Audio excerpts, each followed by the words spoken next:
साथियों, आज हम मड़वा महल में स्थित हैं। मड़वा महल जैसा कि आप देख रहे हैं, सबसे पहले मड़वा इसका नाम ही आकर्षित करता है। मड़वा महल मड़वा महल के नाम के पीछे जो जनश्रुतियाँ हैं उसका यह है कि इसका जो मंडप है ये खुला मंडप है और खुला मंडप स्तंभ युक्त है। शादी के मंडप से इसकी समानता सी दिखाई पड़ती है, इसलिए मंडप से मड़वा महल एक नाम हो गया। इसके अलावा अभिलेखी साक्ष्य भी हैं। अभिलेखी साक्ष्य यह है कि इस मंदिर में एक अभिलेख था, प्रस्तर अभिलेख, इसको मड़वा महल अभिलेख कहते हैं। संवत 1406 विक्रम संवत यानी 1349 ईस्वी का। तो वो अभिलेख वर्तमान में महंत घासीदास संग्रहालय में है। उस अभिलेख से पता चलता है कि इस मंदिर का निर्माण राजा रामचंद्र देव ने अपने विवाह के समय कराया था।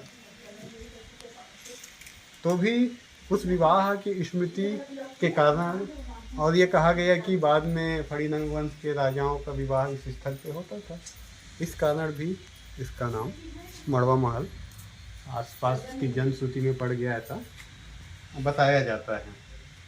अब इस जो मंदिर है इसके इतिहास के बारे में जानकारी हम पता करें तो मड़वा महल जो अभिलेख है वो महत्वपूर्ण है।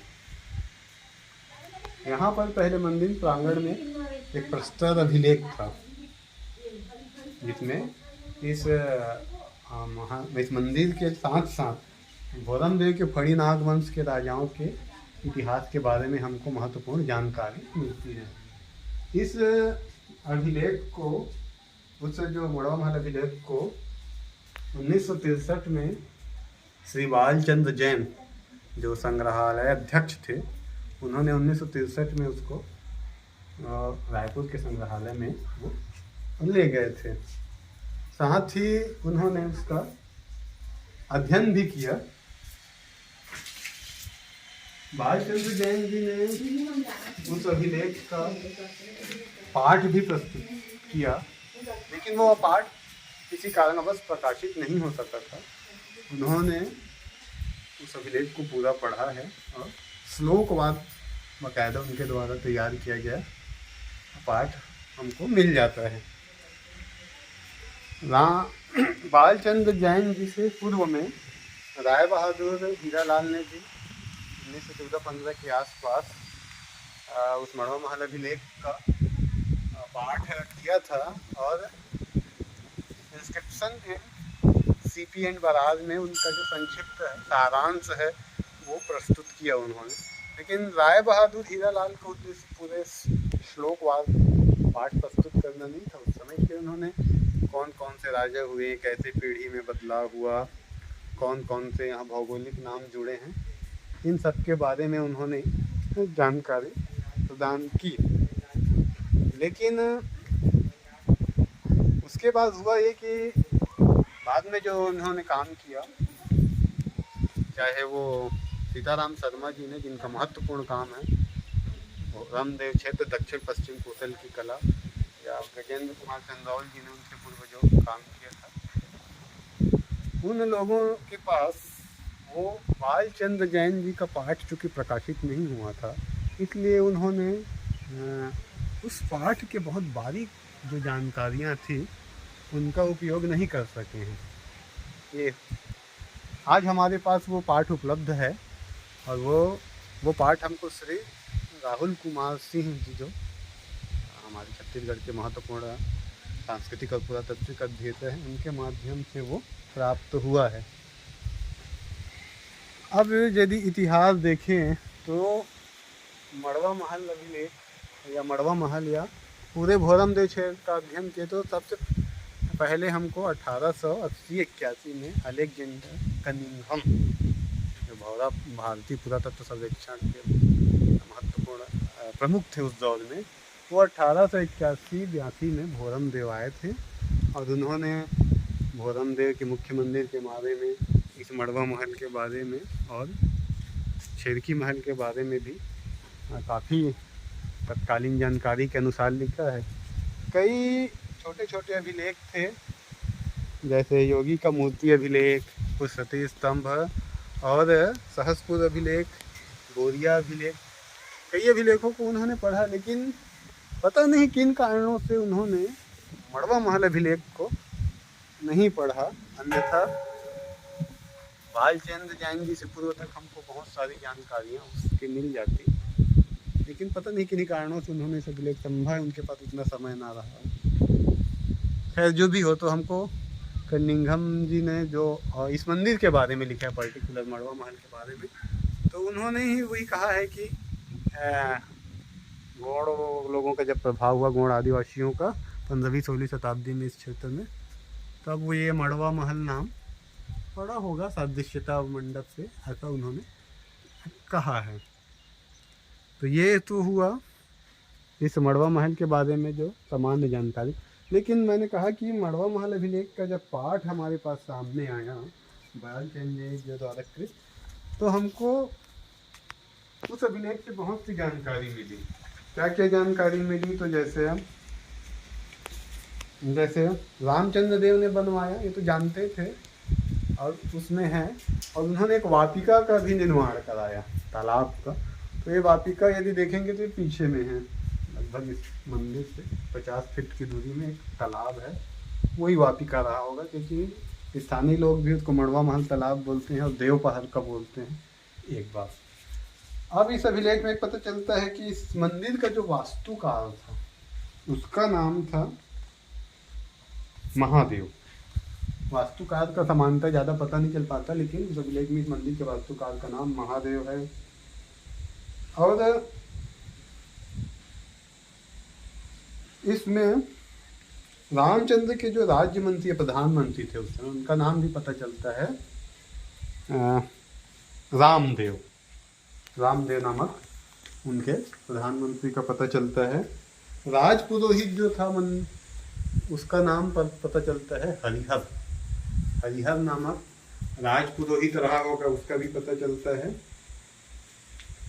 और वो पुरोहित था, वो बहुत सारे गुणों में कई जादुई शक्ति, स्तंभन, उच्चाटन, मोहन, विद्रमण, आकर्षण, वाक क्रिया आदि का पता चलता है।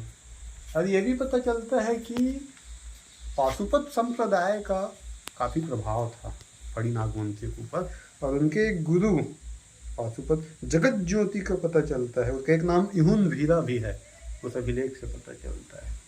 और हम जानते हैं कि जोगी मगरत ध्वज भी यहाँ आए थे भोरम देव, तो वो भी एक पाशुपत संप्रदाय के, यानी शैव संप्रदाय के जोगी उन्हीं को ही कहा जाता है।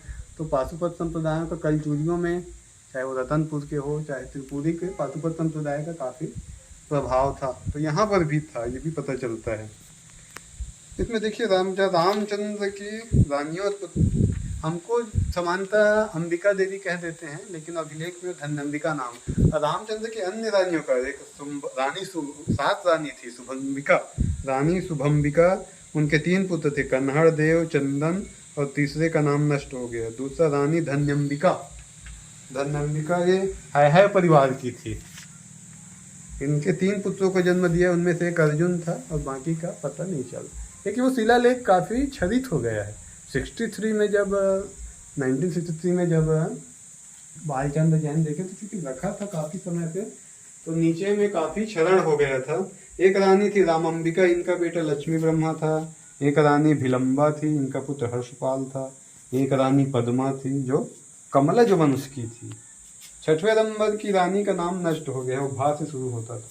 एक रानी थी वाचंबा, उसने अपने पति द्वारा बनाए गए मंदिर को कुछ दान दिया था।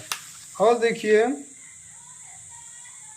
इस मंदिर में राजा द्वारा उस समय ब्राह्मणों को अग्रहार दिए जाने का परंपरा थी, मंदिर बनाते थे या किसी विशेष पर्व में। तो इसमें भी एक ग्राम कुंभीपुर अग्रहार यानी भूमि दान देते थे जो ब्राह्मणों को।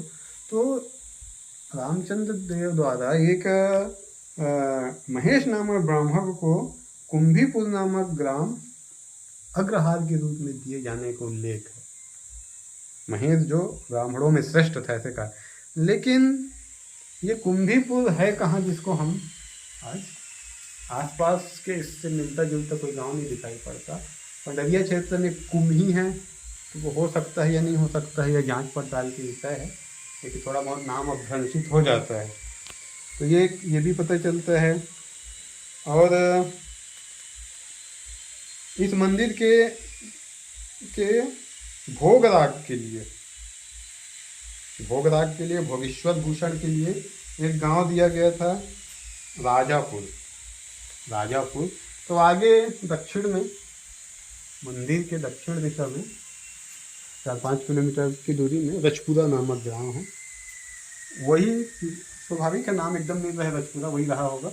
वहाँ पर कुछ सती चौरा जैसे स्थल भी है, जिसके बारे में हमने अलग से एक जगह बताया है। तो ये पता चलता है। और इस जो अभिलेख को लिखा था विट्ठल नामक दक्षिण का व्यक्ति था, वो प्रशस्ति जो लिखा था मड़वा महल अभिलेख था, वो विट्ठल नामक दक्षिण का था, दक्षिणात्य ऐसा कहा गया है। तो थोड़ा सा उसका जो भाषा है वो दक्षिण के प्रभाव में, ऐसा इस अभिलेख से पता चलता है। और इस अभिलेख में वो तमाम चीज़ें जो पता चलती है कि घोरम देव मंदिर के जो 24 पीढ़ी के जो राजा थे उनके बारे में, और इनकी उत्पत्ति की कथा जो थी, कि उसकी जो उत्पत्ति की कथा जो थी मिथिला जातुकर्ण वाला जो है वो भी इससे पता चलता है। और जो है रामचंद्र ने ये बता दिया, सब हो गया इस समय। अभिलेख में उत्पत्ति की जो कथा वही है, मंदिर की जो उत्पत्ति की कथा यही बताया गया है कि नर्मदा नदी के दक्षिण में विंध्य पर्वत में एक ब्राह्मण साधु रहते थे जिनका नाम जातुकर्ण था। उनकी पत्नी व्रता थी। उनके 2 पुत्र थे, सुशर्मा और देव शर्मा, और एक पुत्री मिथिला थी। समांतराल में यहाँ पर एक छोटा नगर बसा जिसे पर्णपुटी या पत्रपुटी कहते थे। अपने बेटों को 14 विद्याओं की शिक्षा देकर पुत्री को उनको सौंप कर जातुकर्ण अपनी पत्नी के साथ स्वर्ग चला गया, ऐसा उस अभिलेख में आता है। जब मिथिला अपने आंगन में एक बार खेल रही थी तो एक सर्पराज के सेवक ने उसे देखा और जाकर स्वामी को इसकी खबर दी। सर्पराज साधु यानी मिथिला, साधु की पुत्री यानी मिथिला को देखने को उत्सुक हुआ और एक युवा ब्राह्मण का रूप धारण किया और उसकी कुटी में आ गया। फिर वो मिथिला से मिला, दोनों में प्रेम प्रसंग हो गया और दोनों ने विवाह कर लिया और उनका जो बेटा हुआ वो अहिराज हुआ, ऐसा पता चलता है उस अभिलेख। अब अहिराज ने अपने आसपास के राजाओं पर विजय प्राप्त किया और अहि कुल राजवंश की स्थापना की। खड़ी वंश बाद में अहि कुल भी, अहि मतलब सर्प होता है। अब उसका बेटा राजल्ला हुआ, अहिराज का राजल्ला का बेटा धरणीधर हुआ। लेकिन अपने पिता के निधन के समय वह अल्प वयस्क था, इसलिए धारल्ला को शासक बनाया गया, जो राजल्ला का भाई प्रतीत होता है। धारल्ला पर महिम देव ने विजय प्राप्त किया। छंद में महिम देव की पहचान नहीं बताई गई है, मगर वह कोई और नहीं बल्कि धरणीधर है, जिसे अपने चाचा से संघर्ष करना पड़ा, क्योंकि उनके वयस्क हो जाने के बाद भी जो उनका चाचा धारल्ला था वो शासन की बागडोर उसको नहीं दे रहे थे, इसलिए ये संघर्ष हुआ। फिर उसके बाद महिम देव का पुत्र शक्तिचंद्र का जिक्र आता है। शक्तिचंद्र का पुत्र गोपाल देव हुआ, जो इस वंश का शक्तिशाली शासक था। गोपाल देव का एक अभिलेख भी है मुख्य मंदिर के सभा मंडप में। राणक गोपाल देव संवत 840 कलचोरी संवत यानी 1088 नामासी का है, और मंदिर भी वो मुख्य मंदिर 11वीं शताब्दी का है, इसलिए गोपाल देव को मंदिर निर्माता होने की संभावना पर विचार किया जाता है। तो गोपाल देव का पुत्र नलदेव हुआ, उसका पुत्र भुवनपाल हुआ। भुवनपाल के बाद उसके 2 पुत्र कीर्तिपाल और जयत्रपाल वरिष्ठता के क्रम में शासक हुए। जयत्रपाल का बेटा महिपाल हुआ। महिपाल के बाद उसका बेटा विषमपाल, उसका बेटा जन्हू या जहुना हुआ, वह अपने पुत्र जगपाल को राज सौंप कर तपस्वी हो गया। जगपाल का पुत्र यशोराज हुआ। यशोराज को जसराज भी कहते हैं। ये यशोराज का जो अभिलेख है हमको सहसपुर लोहारा से भी प्राप्त हुआ है और पचराही से भी यशोराज का अभिलेख प्राप्त हुआ। तो ये यशोराज भी बहुत फेमस रहा होगा ऐसा जान पड़ता है। उसके पुत्र चंदन और खड़गदेव, कई पुत्र थे। चंदन खड़गदेव में चंदन अपने पिता के बाद कन्हड़ देव के नाम से राजा बना, यानी चंदन ही का नाम बाद में कन्हड़ देव हुआ जब राजा बना। उसके बाद युवराज खड़गदेव ने लक्ष्मण वर्मन के नाम स्थापित की। इसमें एक चीज और जिक्र आता है कि मड़ोमाल अभिलेख में राजा बनने से पहले युवराज का पद मिल जाता था और वो बहुत महत्वपूर्ण था। निर्णय लेने का उनको शायद बहुत अधिकार मिल जाता था। अब युवराज हो सकता है बड़े बेटे को ही बनाते रहे होंगे, इसके बारे में जानकारी नहीं मिलती, लेकिन एक अनुमान है। खड़गदेव का पुत्र भुवनैक मल्ल हुआ। उसने किलाबंद चतुरापुरी नामक नगर को बसाया। चतुरापुरी किलाबंद, इसी जो मंदिर हम लोग खड़े हैं, ये मंदिर पश्चिमाभिमुख है। इसके पश्चिम में आगे आप लगभग 1 किलोमीटर की दूरी में किलाबंद क्षेत्र है, कोदई धोना वाला क्षेत्र, जिसको में ही वो चतुरापुरी, वहाँ पर ब्रज निवास का अवशेष है, उसी को ही चतुरापुरी माना जाता है। अब क्या बात बोला आगे कि चतुरापुरी नामक नगर को बसाया जिसके दक्षिण में संकरी नदी बहती है। वो चतुरापुरी है, इसके दक्षिण में इधर संकरी नदी अभी भी बहती है। लगभग आधे किलोमीटर भी नहीं होगा, कम होगा उसकी दूरी में, मेरे ख्याल से 200 मीटर होगा अधिकतम। उस नदी के किनारे हटकेश्वर का मंदिर खड़ा है, यानी सकरी नदी के किनारे कोई हटकेश्वर मंदिर था। उस मंदिर में राजा देवी ब्राह्मणी की पूजा करने जाते थे। अब नदी के किनारे चूंकि हरधोना तालाब क्षेत्र में कई मंदिरों के अवशेष हैं, हो सकता है कि वहीं कोई मंदिर रहा होगा जहाँ हटकेश्वर यानी शिव का हटकेश्वर शिव मंदिर रहा होगा वहीं पर, जहाँ भुवनेकमल ब्राह्मणी देवी की मूर्ति भी रही होगी, वहाँ पूजा करने जाता था। यह एक अनुमान का विषय है, लेकिन ये तो तय है कि वो हटकेश्वर शिव तो सकरी नदी के किनारे, वैसे जिसको हम शेरकी महल कहते हैं वो भी सकरी नदी के किनारे ही है, लेकिन वहाँ पर बहुत छोटा मंदिर है और उसमें और कोई कक्ष रहा हो ब्राह्मणी देवी के लिए, ऐसा जान नहीं पड़ता। लेकिन हटकेश्वर शिव मंदिर को आइडेंटिफाई करना बहुत आसान नहीं है।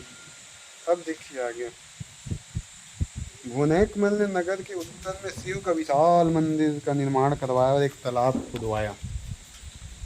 अब ये जो चतुरापुरी यहाँ पर है, इस मंदिर के पश्चिम में, उसके उत्तर में देखे एक विशाल शिव मंदिर बनवाया और तालाब खुदवाया।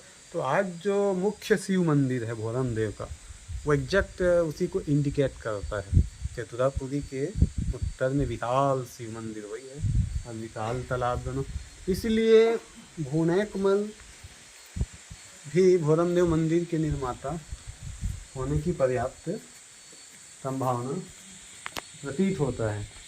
यद्यपि भुवनेकमल का जो काल है थोड़ा बाद का जान पड़ता है। मंदिर निर्माण का शैली जो मुख्य मंदिर का 11वीं-12वीं शताब्दी है, तो भुवनेकमल थोड़ा लेट सा हो सकता है, लेकिन संत लाल कटारे और बालचंद जैन जी ने जो विश्लेषण करके ये बताया है, राय बहादुर लाल ने बताया कि कई कल्पित नाम वगैरह उसमें हो जाते हैं, राजाओं की 24 राजाओं की सूची है या कार्यकाल में आगे पीछे, तो भुवनेकमल एक शासक के रूप में एक हो सकते हैं, क्योंकि स्पष्ट मड़वामाल अभिलेख में भुवनेकमल द्वारा विशाल शिव मंदिर और तालाब खुदवाने का जिक्र है।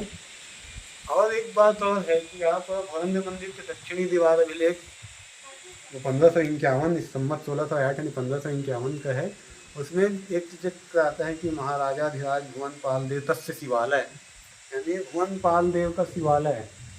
लेकिन गोपाल देव के बाद एक भुवनपाल भी हुए हैं, तो क्या भुवनपाल मंदिर के निर्माता रहे होंगे? कहें कि भुवनपाल देव तस्य शिवालय लिख दिया, लेकिन चूंकि मड़वा महल अभिलेख में ना तो भुवनपाल द्वारा मंदिर बनाने का जिक्र आता है, न ही गोपाल देव द्वारा, इसलिए ऐसा मानते हैं संतलाल कटारे जी कि जो भुवनैकमल है अभिलेख का, वही संवत 1608 यानी 1500 अभिलेख 1551 के जो अभिलेख में त्रुटिवश भुवनैकमल है वो भुवनपाल हो गए होंगे, ऐसा उनका कहना है। एक बात तो ये हमने बताया चतुरापुरी। उसके बाद पता चलता है कि चंदन का बेटा विज्जन जो खड़क देव का बड़ा भाई है, भुवनैकमल के शासन में युवराज नियुक्त हुआ। आगे बताया गया है कि भुवनैकमल के बाद उसका बेटा अर्जुन राजा हुआ, फिर विज्जन का पुत्र विज्जन युवराज नियुक्त हुआ। बाप बेटे का दोनों का नाम विज्जन आ रहा है। भीम अर्जुन का पुत्र था जो अपने पिता के बाद राजा बना। मलगुदेव जो विज्जन का पुत्र प्रतीत होता है फिर युवराज नियुक्त हुआ। मलगुदेव का कुटेरा ताम्रपत्र बताए हैं। भीम के बाद उसका पुत्र भोज हुआ। उसके शासनकाल में मलगुदेव का पुत्र लक्ष्मण युवराज की तरह व्यवहार किया। चंद्र 56 से ज्ञात होता है कि भोज के निसंतान मृत्यु हो गई, इसलिए रामचंद्र जो लक्ष्मण का पुत्र अथवा दामाद थे, मंत्रियों द्वारा नियुक्त हुए राजा, यानी मंत्रियों ने रामचंद्र को राजा बनाया। यह अभिलेख किसी रामचंद्र के समय उत्कीर्ण हो और रामचंद्र देव ने ही मड़वा महल का बनवाया। इस अभिलेख में जिन भौगोलिक नाम आता है, विंध्य पर्वत, नर्मदा, पर्णपुटी, चतुरापुरी, शंकरी नदी, राजापुर, कुंभीपुर, तो विंध्य और नर्मदा नदी चर्चित है। पर्णपुटी चिन्हांकित नहीं किया जा सका है। पर्णपुटी में आश्रम बनाया ऐसा कौन था? हालांकि पुराणों में नागों की राजधानी के रूप में पुरिका का जिक्र आता है। चतुरापुरी तो ये चौराई है जहाँ ये मंदिर है, ठीक है। सकरी नदी ये है जो दक्षिण में है। तो ये सब इस अभिलेख से हमको अब बहुत सारी जानकारियाँ अब मिलती हैं। अब ये देखिए मंदिर के बारे में देखिए तो ये मंदिर 16 स्तंभों में है, खुला है। इसका जो मंडप और गर्भगृह 2 हिस्से हैं और बीच में अंतराल है। ये 16 स्तंभ है। इस स्तंभों को देख सकते हैं, कहीं कहीं भारवाहकों का चित्र है। और ये जो ऊपर में है ओवरलैपिंग बड़े बड़े स्लेब हैं। इसका 2002-03 में जीर्णोद्धार कराया गया था किसी ध्वस्त, तो ये अलग से जो रेड कलर लोहा पत्थर है वो बाद के लगाए हैं। बहुत अच्छा से इसका जीर्णोद्धार हुआ है। तो 16 स्तंभों में खुला मंडप का है, गर्भगृह है। अब इसका जो है द्वार चौखट ये अंतराल है। 16 सामने नंदी है, पश्चिमाभिमुख है मूर्ति मंदिर का मुख। ये देखिए ये द्वार चौखट बहुत कलात्मक है। ये देखिए कुछ हिस्सा खंडित लगता है। ललाट बिंब में गणेश जी की देखिए बहुत सुंदर मूर्ति है। इधर बायां तरफ नाग है, इधर भी रहा होगा यहाँ पे हनुमान से। और इसके जो चतुर्थ शाखा में जो है ये द्वार चौखट जो है अलग अलग देखेंगे तो कई प्रकार की ज्यामिति आकृतियाँ हैं। पात्र दिखाओ मुझे, रेखी आकृति ज्यामिति आकृतियाँ हैं। लता वल्लवी है और इस प्रकार के रेखी ज्यामिति आकृतियाँ हैं। इधर भी है और ये ऊपरी हिस्से में लता वल्लवी और ज्यामिति आकृतियाँ तक है। और इधर भी देखिए कुछ छोटा सा मंदिर का रूप दिया गया। ये नीचे में देखिए थोड़ा सा नदी देवियों का अंकन रहता है, गंगा यमुना का। गंगा ये तो घट धारणी भी कह देते हैं, या इसको आप नदी देवी गंगा यमुना का भी प्रतीक कर, लेकिन उनके वाहन नहीं है देवियों का, इसलिए घट धारणी भी कह देते। अब ये देखिए ये शिव का अंकन है, या इसको शिव का अंकन मानते हैं, या उसका द्वार शाखा में जो शिवगढ़ भी मानते हैं इतिहासकार लोग, जो उसी के अनुरूप ही पूरी जो उनका जो है पास से दिखाइए एक को शिव के गण भी मानते हैं, या शिव भी कह दें क्योंकि नंदी भी है तो दोनों में कोई अंतर नहीं। त्रिशूल है, नाग है, अभय मुद्रा है। इधर भी देखिए और ये यहाँ पर ये चौमर धारणी है, द्वारपाल कह लें, द्वारपाल ये स्त्री रूप में है, ये महत्वपूर्ण है। ये एक नागदेव के रूप में फणों का आटोप वाला चित्रण है। इधर ये नीचे में जो चौखट के नीचे में कीर्ति मुख का है। अब इसमें भव्य अलंकरण है, ये अंतराल का ऊपर हिस्सा है। इस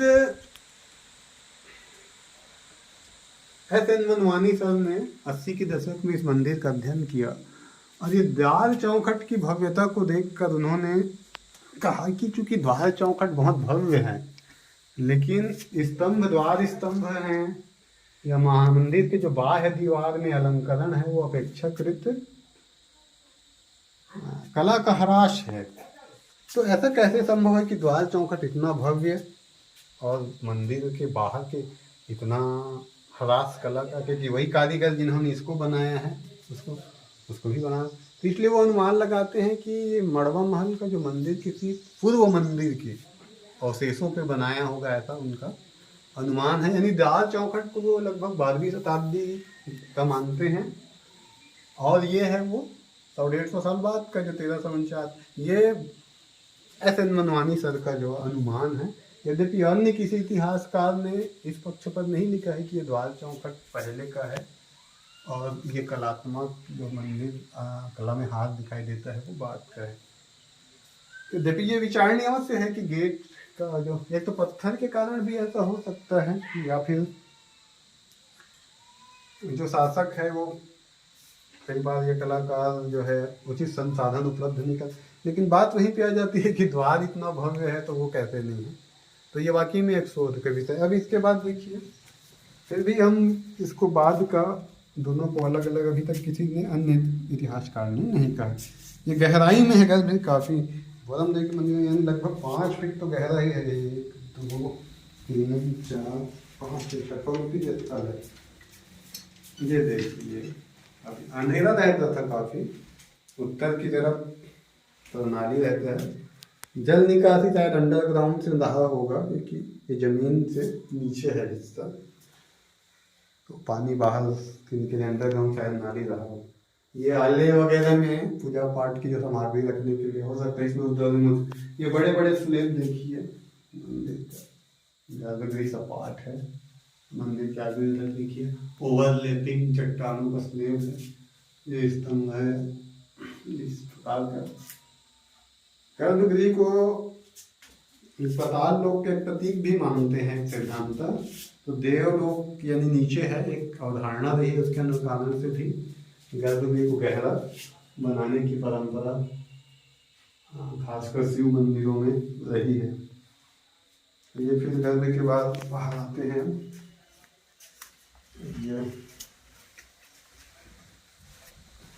ये स्तंभों में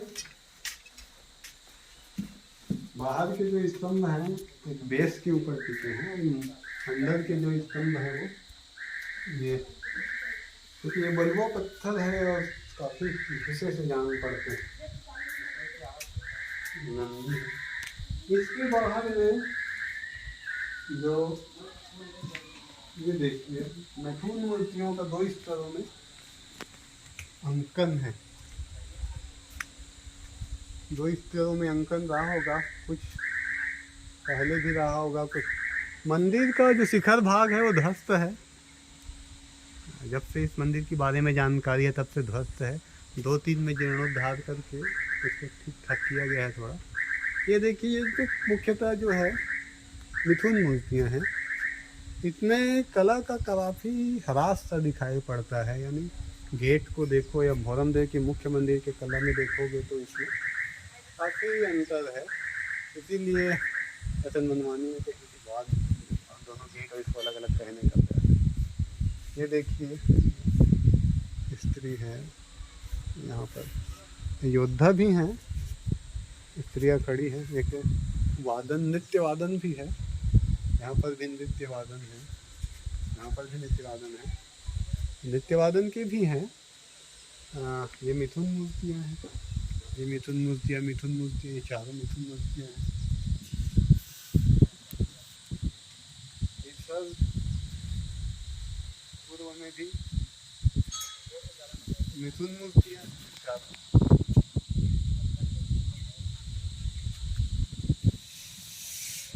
ये भी दर्पणा कन्या दर्पण देख रही है। मिथुन मूर्ति, ये पूरा मिथुन मूर्ति। संभव है हाल में कोई मूर्ति रही होगी पहले, वर्तमान में। यहाँ पर भी मिथुन मूर्तियाँ ही हैं। एक योद्धा दिखाई पड़ रहा है, ये दो, बाकी दर्पणा नायिका है। मिथुन मूर्तियाँ हैं।